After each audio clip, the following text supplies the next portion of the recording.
আসসালামু আলাইকুম রহমতুল্লাহি বারকাতু। আমি doctor Kamal Hossain, consultant homeopathic medicine. আজকে যে বিষয়টি নিয়ে আলোচনা করব সেটি হচ্ছে মা বোনদের বিষয় নিয়ে, যে মা বোনদের উদ্দেশ্য করে মূলত ভিডিওটা করা। বাবু পেটে আসলে যে কাজগুলো একদম করা যাবে না, যেমন অতিরিক্ত সহবাস, ভারী কাজ, অতিরিক্ত লাফালাফি, অতিরিক্ত ঝাল, তারপর হচ্ছে কাঁচা বা পাকা পেঁপে খাওয়া, তারপরে হচ্ছে যে আপনার আধা সিদ্ধ খাবার,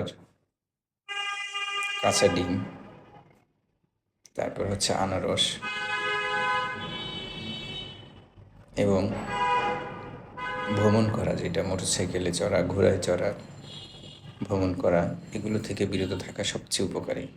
তা না হলে বাবুর উপরে ঝুঁকি বাড়বে, আপনারও কষ্ট হবে, আপনারও ঝুঁকি বাড়বে।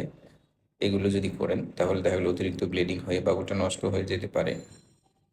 তাই বলবো, যাদের বাবু পেটে আসছে, নিউ কামার যারা বিশেষ করে, তারা অবশ্যই জার্নি থেকে বিরত থাকবেন।